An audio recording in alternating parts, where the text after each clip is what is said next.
On va encore aborder le sujet de la discipline. Pourquoi? Parce que c'est un sujet, moi, qui me passionne. Je sais que c'est ce qui manque à la plupart des êtres humains. Moi, la première, j'ai beaucoup, beaucoup, beaucoup de mal avec la discipline parce que depuis jeune, j'ai quand même des comportements plus ou moins addictifs, négatifs. C'est-à-dire que, attention, hein, quand je dis addictif, ça, tout de suite on pense à la drogue, mais ça n'a absolument rien à voir. Je parle d'addictif dans le sens où une addiction est quelque chose qui nous soulage sur le moment, mais qui en fait n'est pas du tout bénéfique pour nous et sur le long terme, ça devient même très négatif et avec certaines conséquences. Moi, mon addiction première depuis gamine étant quand même la nourriture et l'arrachage compulsif des cheveux, donc la trichotillomanie. Si tu es quelqu'un qui découvre mon compte depuis peu, tu ne le savais peut-être pas, mais au moins maintenant, voilà, les choses sont dites et ce sont des sujets qui demandent discipline et surtout de prendre conscience que oui, c'est difficile de faire des choses qui sont bénéfiques pour nous. Et effectivement, souvent, on se retourne vers ce qui n'est pas bon pour nous parce que c'est beaucoup plus simple. Donc, on va aborder un petit peu ça aujourd'hui. Et je vais te donner quand même quelques conseils au niveau de la discipline, quelques astuces ou des petites habitudes à adopter pour renforcer ta discipline au quotidien. Peu importe le sujet dans lequel tu as besoin de te discipliner, ça peut être des comportements alimentaires, ça peut être vouloir reprendre ton corps en main, c'est-à-dire faire un petit peu plus de sport. Ça peut être vraiment tous les sujets qui demandent discipline. Comment renforcer la discipline au quotidien? Eh bien, c'est de se mettre des petits objectifs, des petits challenges quotidiens réalisables. Pourquoi? Parce que se challenger soi-même, c'est quand même quelque chose qui est très important et personne ne va venir te challenger pour ton bien. Il n'y a que toi qui peux faire ça. Mais quand je dis des challenges, c'est vraiment des choses simples que tu dois. C'est pas que si tu peux, peut-être que tu vas essayer. Non, tu dois. Déjà, il faut que tu parles de façon à ce que tu mets en place pour toi, tu te comportes comme si tu l'avais déjà fait. Je sais pas si tu vois ce que je veux dire. Tu veux perdre du poids, j'en sais rien, tu veux perdre du ventre. Allez, on va prendre mon exemple. Je veux perdre du ventre que j'ai pris énormément depuis 2 ans, bientôt que j'ai arrêté de fumer. Ça a augmenté mon taux de cortisol et du coup, j'ai tout stocké au niveau du ventre. Je me retrouve avec un ventre qui est insupportable pour moi et que je n'ai jamais eu de toute ma vie. Donc moi, je me discipline là-dessus. Qu'est-ce que je me fixe comme objectif tous les jours? D'une, au niveau de la nourriture, il faut que je supprime pratiquement définitivement les sucres raffinés, donc c'est-à-dire les mauvais sucres. Il existe des bons sucres, oui, et je suis très ravie de le savoir d'ailleurs. Également, si je veux travailler sur mon ventre, est-ce que c'est en... Je suis sédentaire depuis que je travaille à domicile, que je travaille depuis chez moi. Je ne bouge presque plus. Est-ce que c'est en étant sédentaire que je vais perdre plus rapidement ce ventre? Absolument pas. Qu'est-ce que je dois faire?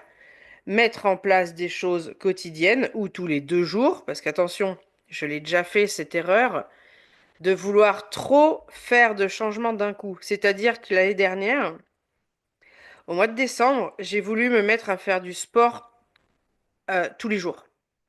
J'y ai tenu plusieurs mois. Sauf que c'était beaucoup trop. Je suis passée de ne jamais faire de sport à trop. Ce qui fait que qu'est-ce qui s'est passé? J'ai été disciplinée, mais comme j'ai voulu trop faire d'un coup, eh bien, j'ai échoué. Est-ce qu'un échec est grave? Pas du tout. Il faut s'en servir de l'échec. Ok? Mais ça, on va en parler après. Ça s'appelle la résilience. Donc, discipline, je me fixe moins de sport qu'habituellement, enfin que d'habitude, enfin que en mois de décembre, quand j'ai commencé. Je vais en faire. Peut-être pas tous les jours. Par contre, au moins 4 fois par semaine, je dois faire des exercices qui travaillent sur mon ventre. Est-ce que ça va être pénible sur le coup? Oui. Est-ce que c'est pour que je me sente mieux après parce que j'aurai le ventre qui aura diminué? Oui. C'est ça la nuance. Sur le coup, oui, c'est dur. Mais après, je vais me sentir bien. Je pourrais choisir cette facilité de je ne fais pas le sport, je continue à être sédentaire, je ne fais pas d'efforts là-dessus, je trouve des excuses. Ah, ben par exemple, l'excuse de ça y est, c'est l'automne, il va pleuvoir, je vais moins pouvoir aller dehors faire ma marche. Excuse. Il y a d'autres moyens. Facilité, et après, on se sent pas bien, on est malheureux, on culpabilise et on n'ose plus se regarder, on perd en estime de soi. Ou discipline, avec des choses réalisables sur le long terme. Alors, attention, ne pas tomber aussi dans ce truc de je me sous-estime. Ou alors je vais me mettre des challenges tellement simples que je sais que je vais les faire. Non, le but c'est un petit peu de se dépasser quand même. Un petit peu tous les jours. Plus on fait des petits pas tous les jours, plus ça finit en randonnée. Une randonnée positive. T'as compris que j'imaginais, pardon, le truc là.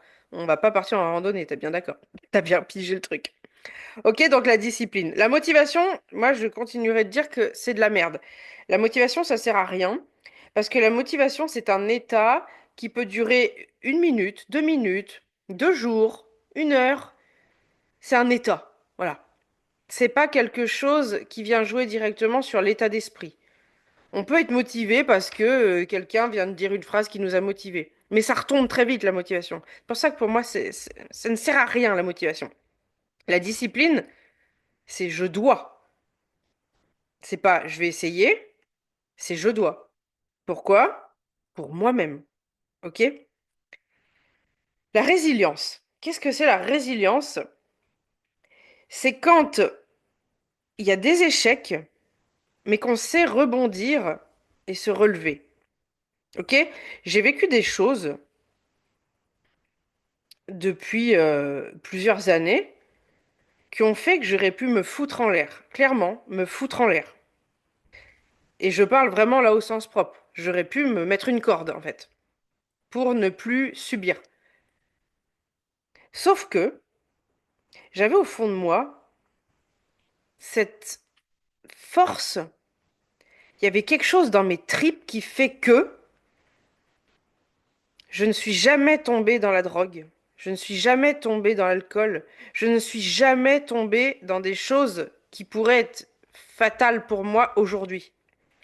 Parce que j'ai toujours eu un truc au fond de moi qui m'a toujours dit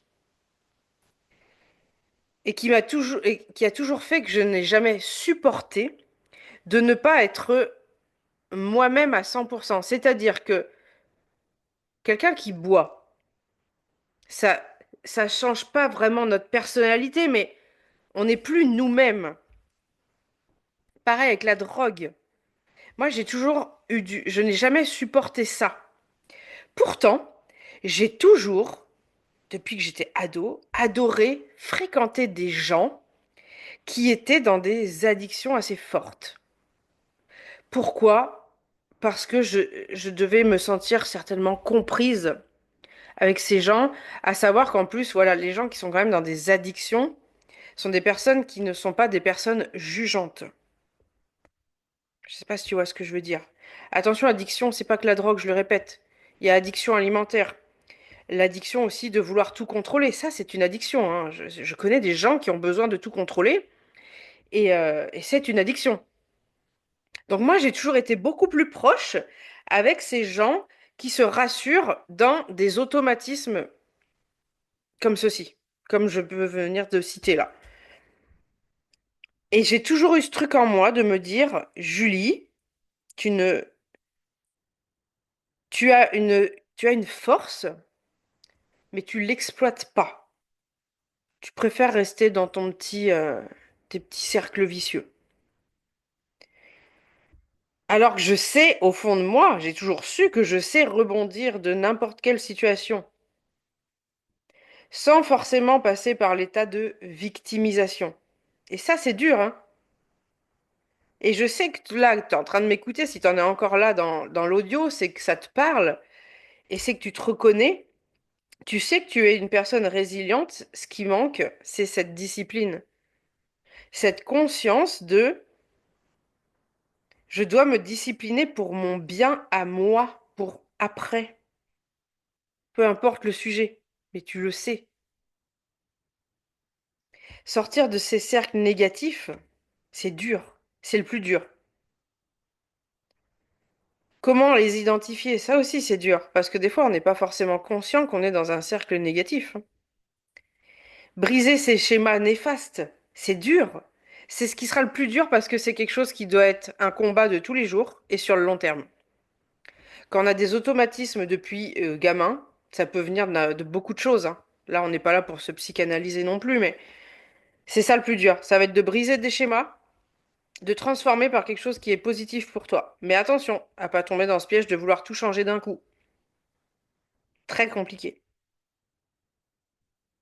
Tenir, se faire aider, faut pas avoir honte du tout de ça. Moi, j'ai passé beaucoup d'années à avoir honte de vouloir me faire aider, à prétexter que j'étais capable de tout gérer toute seule, de m'aider toute seule, d'avoir les épaules qui lâchent, de vouloir trop porter, mais de pas vouloir d'aide, la flemme de demander de l'aide. Voilà, je me suis pas priorisée, ce qui fait que je me suis retrouvée dans des situations où j'aurais pu y laisser ma peau plus d'une fois. Donc, discipline, résilience. Identifier et sortir de ces cercles négatifs. Une fois que tu les as identifiés, déjà, c'est beaucoup plus simple de vouloir les gérer, mais surtout, fais-toi aider, que ce soit par ton entourage ou par des professionnels. Il n'y a aucune honte à ça. Franchement, quelqu'un qui a honte de vouloir prendre soin de soi pour avoir un meilleur futur, c'est bizarre, non? Quand on le dit comme ça. Par contre, vouloir une vie où on se sent bien, mais ne faire aucun effort de discipline pour avoir ce qu'on veut, ça, c'est bizarre, par contre, aussi. Tu vois? Tu as besoin de renouveau. Tu as besoin de cette discipline pour vivre des choses nouvelles qui vont être positives pour toi, même si sur le coup, tu vas trouver que c'est dur. Mais à choisir, tu préfères rester dans ce mode victime où la facilité sera de ne rien faire et amplifier du coup les mauvais comportements? Ou est-ce que c'est pas bien un petit peu d'en chier tous les jours pour sur le long terme avoir ce que tu veux, que ce soit un corps qui te plaît, euh, un état d'esprit qui change, euh, une vie personnelle qui te plaise, un entourage avec qui tu te sens bien.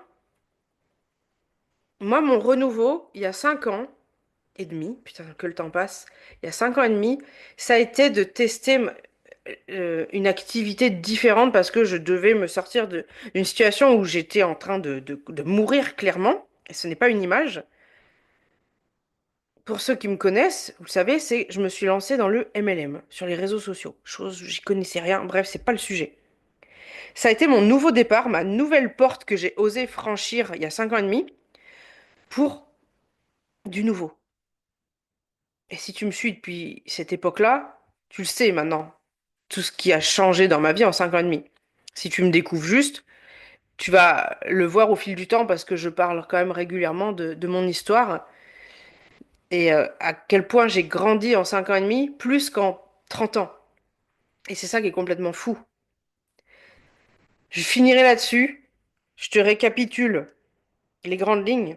Discipline. Fais, lance-toi des challenges quotidiens réalisables. Déjà d'une, ça te fera aussi monter ton estime de toi parce que en fin de journée, tu auras coché tes petits challenges. Tu seras fier de toi. Discipline. Résilience.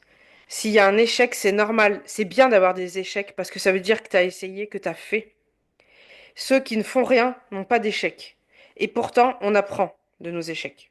Moi, en tout cas, c'est de mes échecs et de mes cassages de gueule où j'ai appris le plus.